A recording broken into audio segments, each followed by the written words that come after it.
Big boss Kannada season 11 ಮುಗಿದ ಬಳಿಕ colours ಕನ್ನಡದಲ್ಲಿ ವೀಕೆಂಡ್ ನಲ್ಲಿ ಶುರುವಾಗಿರುವ 2 ಹೊಸ ಶೋ ಧೂಳೆ ಬಿಸುತ್ತಿದೆ.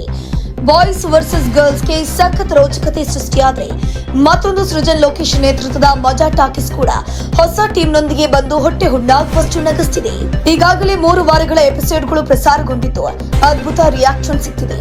ಆದ್ರೆ ಈ ಬಾರಿಯ ಮಜಾ ಟಾಕೀಸ್ನಲ್ಲಿ ಇಂದ್ರಜಿತ್ ಲಂಕೇಶ್ ಅವರು ಕಾಣಿಸಿಕೊಂಡಿಲ್ಲ.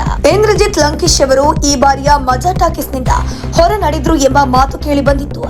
ಯಾಕಂದ್ರೆ 6 ವರ್ಷಗಳ ಕಾಲ 600ಕ್ಕೂ ಅಧಿಕ ಎಪಿಸೋಡ್ ಪ್ರಸಾರವಾಗಿದ್ದು ಮಜಾ ಟಾಕೀಸ್ ಶೋನಲ್ಲಿ ಈ ಬಾರಿ ಇಂದ್ರಜಿತ್ ಲಂಕೇಶ್ ಅನುಪಸ್ಥಿತಿ ಎದ್ದು ಕಾಣ್ತಿದೆ. ಯೋಗರಾಜ್ ಭಟ್ ಇವರ ಸ್ಥಾನಕ್ಕೆ ಬಂದಿದ್ದಾರೆ. ಆದ್ರೂ ಕೂಡ ಸೃಜನ್ ಲೋಕೇಶ್ ಇಜ್ಲಾ ಕಾಂಬಿನೇಷನ್ ಅನ್ನ ಫ್ಯಾನ್ಸ್ ಮಿಸ್ ಮಾಡ್ಕೊಳ್ತಿದ್ದಾರೆ. ಇದೀಗ ಸ್ವತಃ ಇಂದ್ರಜಿತ್ ಅವರೇ ನಾನು ಮಜಾ ಟಾಕೀಸ್ ನಲ್ಲಿ ಭಾಗವಹಿಸದಿರೋಕೆ ಕಾರಣ ಬಹಿರಂಗಪಡಿಸಿದ್ದಾರೆ.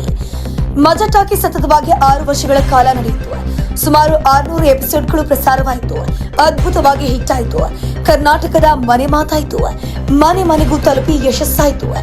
ಲಂಕೇಶ್ ಲೋಕೇಶ್ ಕಾಂಬಿನೇಷನ್ ಅಲ್ಲಿ ಎಪಿಸೋಡ್ಗಳನ್ನ ಮಾಡಿದ್ವಿ. ಒಳ್ಳೆಯ TRP ಬಂತು.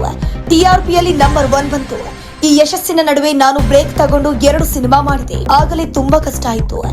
ಸಿನಿಮಾ ನಿರ್ದೇಶಕನಾಗಿ ಪ್ರತಿಯೊಂದು ಹಂತದಲ್ಲೂ ನಾನು ಉಪಸ್ಥಿತಿ ಇರಬೇಕಾಗತ್ತೆ ಅಂತ ಇಂದ್ರಜಿತ್ ಲಂಕೇಶ್ ಅವರು ಹೇಳಿದ್ದಾರೆ. ಈಗ ಶುರುವಾಗಿರುವಂತಹ ಹೊಸ ಮಜಾ ಟಾಕೀಸ್ ಸೀಸನ್ಗೂ ನನ್ನನ್ನ ಕೇಳಿದ್ರು. ಆದ್ರೆ ನನ್ಗಾಗ್ತಿಲ್ಲ.